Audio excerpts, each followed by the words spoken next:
If the storm is His, then the story is His. What looks like chaos to us is choreography in His hands. Sa tingin man natin, sa tingin man natin, ito na ang katapusan dahil may chaos sa buhay natin. But as we become reminded with the word na sa Lord ang storm, ibig sabihin yung storya natin ay sa Kanya rin. Chaos man ang tingin natin sa ating mga sitwasyon, pero hindi natin alam nag-work ang Panginoon sa ating mga buhay.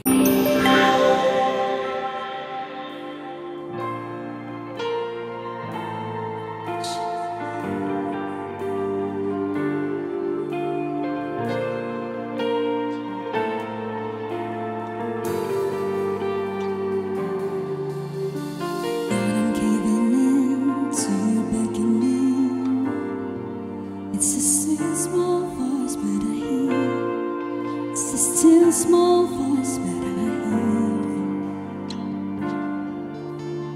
Lead me in your ways, breathe upon my faith. There's a place where there are no limits, and you won't relent till I'm in. You don't want a surface relationship, you want more than this. Take me on a deep dive into your heart. Show me every detail, unveil all that you are, all that you are.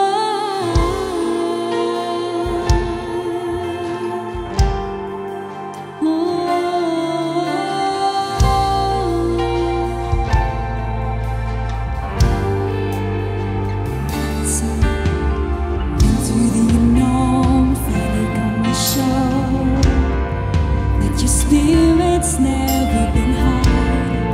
It's the faithful ones that keep finding. Oh, I don't want a surface relationship, I want more than this. Take me on a deep dive into your heart. Show me every detail, unveil all that you are. Take me, Lord, take me on a deep dive into your heart. Show me every detail,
Right now po, we are in our series. Ano po ang title ng series po natin?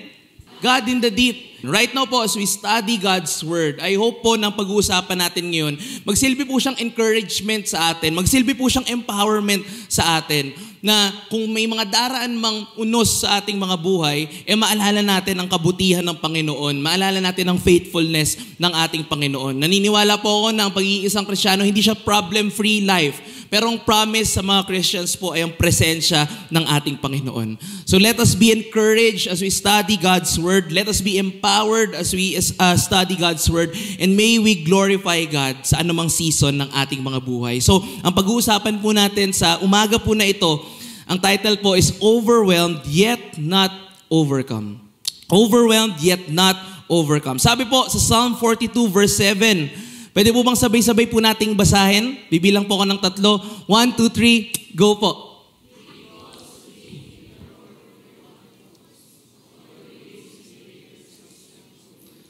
Ito po, alam po natin na, or napag-usapan po natin last Sunday na ito po ay sinulat ng mga sons of Korah. Dahil po may matinding distress na nangyari sa kanila and somehow na-disconnect sila sa place of worship. May mga nagsasabi, times pa ito ng tabernacle. May mga nagsasabi naman na times pa ito ng temple. Di po natin alam, pero ang sure po tayo is they are experiencing a big or great distress in their lives and somehow na-disconnect rin sila sa time of worship nila sa Panginoon. So right now po, as we connect sa itong verse po na ito, sa pag-uusapan po natin, o yung pag-uusapan natin sa verse po na ito, I want to show a picture po sa atin. Next slide po. May isang beach sa Boracay na hindi siya doon sa mga stations, pero may isang beach doon na mas maganda siya kasi mas tahimik siya. Kaso nga lang ang problema, sobrang lakas ng alon. As in, sobrang lakas ng alon. Hindi ka makatambay doon, or di ka makatambay, di ka makaupo, or kung gusto mong lumangoy, medyo hindi ganun ka saya lumangoy kasi nga malakas yung alon. Panigurado, papunta ka pa lang doon sa dagat, tutumba ka na kasi malakas yung alon. Ang sons of Korah po, okay? Ang sons of Korah po, nung sila po ay dumadaan sa matinding distress, ang feeling po nila ay para silang tinatamaan ng mga alon. Hindi lamang basta-bastang alon, pero ito yung mga alon na nagpapatumba sa kanila at kung susubukan nila ulit na bumangon, sila ulit ay babagsak dahil sa lakas ng alon sa kanilang mga buhay. Hindi ito mga literal na alon, pero ito yung mga alon ng problema, alon ng burden sa kanilang mga buhay. But if we will observe po, pwede po man nating ipakita ulit yung Psalm 42 verse 7. If we will observe the verse po, anong sabi po dito? All your waves and breakers have swept over me. So makikita po natin, or pwedeng maisip natin sa umaga po na ito, kung kanino ba nanggagaling yung waves of problems, kung kanino ba nanggagaling yung burden or yung nangyayari sa kanilang mga buhay, kanino ba siya nanggagaling? Ina-attribute po nila ito, walang iba po kundi sa ating Panginoon. And pwede natin isipin, Pastor, kala ko ba mabait ang Panginoon? Kala ko ba mabuti siya? Kala ko ba great siya or faithful siya? Bakit ina-attribute yung waves, yung breakers sa ating Panginoon? May dalawang view po ang mga tao kapag sila po ay nagkakaroon ng problema. View sa kung papaano gumagalaw ang Panginoon. Unang view po, madalas or iniisip ng iba na kapag may mga waves sa buhay natin, may mga problema sa buhay natin, may mga situations na chaotic sa buhay natin, ang iniisip natin, ito ay parusa sa atin ng Panginoon. May isa naman pong view na ang sinasabi is every time na naka-experience tayo ng waves, matitinding waves sa buhay natin, ang ibig daw pong sabihin nito is inaalis ng Panginoon ang kanyang kamay sa ating sitwasyon. So dahil walang kanyang kamay sa ating sitwasyon, nag-overtake or na dumadating itong mga waves na to sa buhay natin. Hindi ko po alam kung alin doon ang sa tingin ninyo na mas sa tingin nyo mas valid or sa tingin nyo pinaniniwalaan natin, pero isa lamang po ang gusto kong sabihin sa atin sa umagang ito or makikita natin sa verse po na ito, na ang waves, ang breakers po na ito ay nanggagaling sa Panginoon. Ito po ay nanggagaling sa Panginoon. Hindi man niya ibinigay or ito man po ay pag-alis ng kanyang kamay, but we can see here po that God claims ownership of the waves. Okay, regarding sa waves, hindi po ito enemy's waves, hindi ito life's waves, pero sabi it is your waves, it is God's waves in our lives. Ano po ang pwede nating makuha or ano po ang pwede nating makita sa sinabi po ng Sons of Korah, sa gawa po na psalm ng Sons of Korah? It means po na yung mga bagay na nag-overwhelm po sa atin ay hindi outside sa control ng ating Panginoon. Bakit? Because He owns even the things na nag-overwhelm sa atin, even the things or even the waves na nag-overwhelm po sa atin. Kaya nga po si Jonah, sino mo nakakilala po kay Jonah? Magsabi ng amen. Diba si Jonah, alam po natin ang story ni Jonah. Sinuway niya ang Panginoon. Then pag alis niya, akala niya makakatakas na siya kay Lord. Biglang nagkaroon ng sobrang lakas na bagyo. And then ang nangyari, naging conclusion, itapon niyo ako dito sa barko na to dahil ako ang nagkukos ng storm na to. Nung tinapon siya sa storm, instead na malunod, nagpadala ang Panginoon ng huge fish. So, huge fish, kinain daw siya ng huge fish. Sabi po sa Jonah chapter 1, now the Lord provided a huge fish to swallow Jonah, and Jonah was in the belly of the fish for 3 days and 3 nights. Sa pananaw po ng mga tao, hindi ba? Kapag kinain ka ng isda, katapusan mo na. Wala ka na. Total darkness. Or baka maging kwento ka na lang talaga. Pero sa storya po ni Jonah, ano po ang nangyari? Yung meant po na mag-swallow sa kanya, ginamit ng Panginoon upang iligtas siya. Isa pa pong story ay yung mga disciples nung sila yung nagpapanik po sa isang matinding bagyo. Hindi nila alam kung anong gagawin nila. Naku Lord, lulubog na ba tayo? Kaya Lord, ito na ba ang katapusan natin? Lord, bakit nagpapahinga ka lang dyan? And ang sabi po sa Mark chapter 4, verse 39, He got up. Sabi ni Jesus, or ginawa ni Jesus, He got up, rebuked the wind and said to the waves, quiet, be still. Then the wind died down and it was completely calm. May mga bagyo man, may mga alon man na malalaki na parang lumulunod sa'yo. But take heart, be encouraged this morning na in control ang ating Panginoon. Bakit? Kasi kahit ang mga waves, kahit ang mga storm, siya ang nagmamay-ari nun. For today po, I want us to be reminded that if the storm is His, then the story is His. What looks like chaos to us is choreography in His hands. Sa tingin man natin, ito na ang katapusan dahil may chaos sa buhay natin. But as we become reminded with the word na sa Lord ang storm, ibig sabihin yung storya natin ay sa Kanya rin. Chaos man ang tingin natin sa ating mga sitwasyon, pero hindi natin alam nag-work ang Panginoon sa ating mga buhay. Can I hear an amen po? God uses the waves, God uses the storms in our lives, not to destroy us, but to deepen us. Tandaan po natin ang wave, literally at saka figuratively po, may dalawa siyang ginagawa sa buhay natin. Una, pinapabagsak niya tayo kapag sobrang lakas. Hindi po ba? Pinapabagsak niya tayo. Pero ang wave din, kapag sobrang lakas ng wave, dinadala niya tayo sa isang direksyon kung saan man po. In our spiritual life, tandaan po natin to, God's waves don't just batter us. They also move us into deeper waters of trust. Isa pong story, si Paul. Si Paul po na isang apostle, sabi niya po sa 2 Corinthians chapter 12 verses 7 to 9, or because of this surpassingly great revelations, napakadaming ni-reveal ng Lord kay Paul. And ano pong nangyari? Therefore, in order for me to keep me from becoming conceited or prideful, I was given a thorn in my flesh, a messenger of Satan to torment me. 3 times I pleaded with the Lord to take it away from me. But He said to me, napakaganda po, my grace is sufficient for you, for my power is made perfect in weakness. Therefore, I will boast all the more gladly about my weakness so that Christ's power may rest on me. Yung mga kahinaan, yung mga thorn in the flesh, invitation para mas lalong makita ang kabuuan ng lakas ng Panginoon sa ating mga buhay. Ang kahinaan, ang thorn in the flesh, hindi para patayin tayo o pabagsakin tayo, bagkus para ipakita na kahit na may thorn in the flesh, makakaandar, makakausad, makaka-overcome. Bakit? Kasi ang nagpo-fuel sa atin ay ang kapangyarihan ng ating Panginoon. Amen po? Like a pearl po. Like a pearl.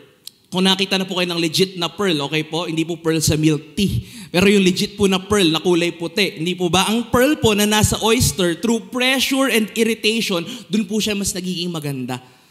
So yung mga waves, na nararanasan natin, mga storms sa ating mga buhay, ito'y ginagamit ng Panginoon para turuan tayong kumapit sa Kanya. Sa mga magulang, alam natin yan, di ba? Yung mga anak natin, lalo na pag hindi pa ganun kaayos maglakad, hindi pa marunong maglakad, kapag hindi sila sa atin kumapit or kapag hindi sila sa atin dumepende, alam natin, tutumba talaga sila. And yun ang gusto ko po sa ating sabihin na para tayong mga ganun na mga bata, kailangan nating kumapit sa nag-iisang Diyos natin. Can I hear an amen po? So, I want to encourage us that the waves you fear today, yung mga kinatatakutan nating waves, those waves are the same waves that can bring glory tomorrow. Amen po?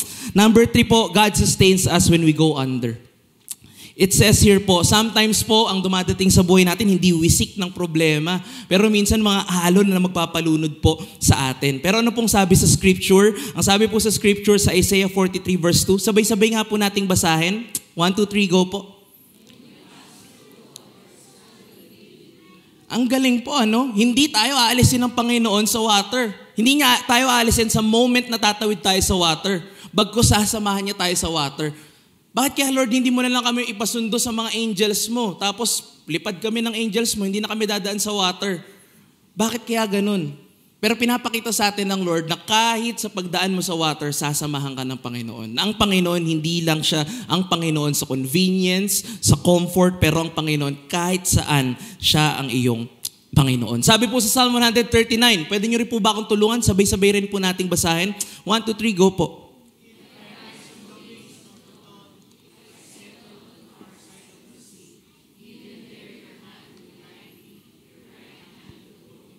Ang ganda po, no? Sa theology po, meron pong 3 term tayong tinatawag. Omniscient, ibig sabihin, alam ni Lord lahat. Kahit yung iniisip mo ngayon, alam ni Lord, ano kayang ulam mamaya? Ang tagal mag-preach ng pastor na to. Alam niya yan. Omniscient. Then next po is omnipotent. Yung omnipotent naman, all-powerful. Lahat kayang gawin ng Panginoon. Pero may isa pong attribute sa theology na tinatawag na omnipresent. Ibig sabihin ng omnipresent, present siya sa lahat ng mga sitwasyon sa buhay mo. Present siya sa lahat ng lugar. Right now, while I'm preaching, is present right now. Can I hear an amen? And kapag tayo dumadaan sa apoy, kapag tayo dumadaan sa mga malalaking alon sa buhay natin, He is also present. Sabi po sa Psalm, hindi ba? If I settle on the far side of the sea, even there your hand will guide me, and your right hand will hold me fast. Kahit nasa kadulu-duluhan ka ng mundong ito, kaya kang abutin ng Panginoon. So right now po, you may feel swallowed up. You may feel swallowed up sa lahat po ng mga sitwasyon. But let us be reminded po that we are being held up by our God. Kaya mga kapatid, ano ang tamang response? Ano ang tamang response? Kung ikaw ay nalulunod ngayon, ano ang tamang response? Ang tamang response, kumapit sa Lord. Ang tamang response ay lumapit sa source na magsusustain sa'yo. Ayan, number 4 po. God transforms our overwhelmed moments into testimonies. Napakaganda po, no? Yung akala mong sisira sa'yo, testimony mo pala. Yung akala mong sakit sa ulo, magiging kaginhawaan pala sa puso. Napakaganda po. Anong pong sabi dito? Every wave that went over the psalmist ended up becoming part of his song. Kaya po ang Psalm 42 begins in despair but ends in hope. Ano pong ending? Sabi po sa verse 11 ng Psalm 42, Why, my soul, are you downcast? Why so disturbed within me? Anong sabi ng sons of Korah? Put your hope in God. Can you say it to your neighbor? Sa kanan muna, put your hope in God. Sa kaliwa mo katabi, put your hope in God. At sa sarili mo, ang pinakamahalaga pong masabihan ay ang sarili natin. Put your hope in God. Si Joseph mo, no? Masabi ko, isa siya sa mga pinakakawawang character sa Bible. Bakit? Kasi isipin nyo siyang, nabuhay ka, ikaw yung favorite ng tatay mo, akala mo okay kayo ng mga kapatid mo. Anong ginawa kay Joseph? Binenta ng mga kapatid niya. And then akala niya makabangon na siya, di ba? Okay na ako dito sa bago kong buhay. Tinraidor siya sinet up siya nung asawa ni Potiphar. So nakulong siya. And then tumulong siya dun sa mga prisoners dun. Akala niya, yung mga prisoners, tutulungan siyang makalabas, kinalimutan siya.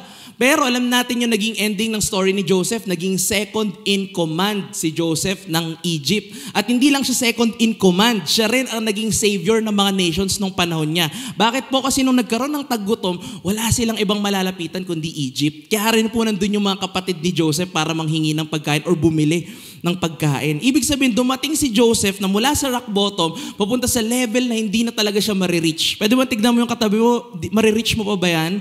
Marireach pa naman po, Pastor. Pero si Joseph, parang hindi mo na talaga siya ma-reach. So nung nagkasalubong or nagkita na sila ng mga kapatid niya, naalala ng mga kapatid niya kung ano yung kasalanan nila kay Joseph. So ang sabi nila kay Joseph, Joseph, sorry. Paparusahan mo ba kami sa ginawa namin sa'yo dati? Ang ganda po ng sinabi ni Joseph. Sabi po ni Joseph sa Genesis chapter 50 verse 20, you meant evil against me. You meant evil against me. You meant evil against me. Ang ganda po ng sinabi. Ano po sabi? But God meant it for good. Kahit tao pang mag-orchestrate para pabagsakin ka, kayang gamitin ng Diyos para sa ikabubuti mo. Palakpakan po natin ang ating Panginoon. Kahit tao, kahit ang enemy pa ang gumawa ng paraan para pabagsakin ka, hindi ka matitibag. Bakit? Kasi ang Panginoon natin, again, omnipresent. Ibig sabihin, nasa mountaintop ka, nasa valley ka, nasa storm, nasa fire, He is present in your life. At kaya niyang gamitin lahat ng resources, lahat ng makikita niya dun sa situation mo para gamitin sa redemption mo. Amen po ba? Same with Paul po. Si Paul sa 2 Corinthians chapter 2 verse 14. Thanks be to God who always leads us in triumph in Christ. Alam niyo po, sobrang lungkot ng letter ng 2 Corinthians. Bakit? Kasi ang story po ng Church of Corinth masalimuot. Isipin niyo si Paul nag-church plant. Nag-church plant siya, sobrang optimistic niya or sobrang talagang faithful niya sa ginagawa niya. And then one day, pinagpalit siya. Pinagpalit siya ng mga dinisciple niya. Pinagpalit siya ng mga taong pinagbigyan niya ng buhay. Pinagpalit siya sa mga false teachers. Pero ano pong sabi niya sa verse 14? Thanks be to God. Parang kung ako yan, magpapasalamat po ba ako kay Lord? Na ito yung nararanasan ko. May persecution mula sa mga taong may galit sa Christianity. And at the same time, may resentment sa mga nakasama ko sa faith. Pero ano sabi niya? Thanks be to God who always leads us in triumph in Christ. Bakit po siya nagpapasalamat? Kasi alam niya sa kanyang sarili na ang Panginoon na sinasamba natin, yun at yun ang maglilid sa atin sa victory, sa bawat sitwasyon, sa bawat alon na kinaharap natin. Amen po. So as a reminder po, I want us to know po that today's storm is tomorrow's testimony. Yung storm mo ngayon, ito po ay testimony kinabukasan.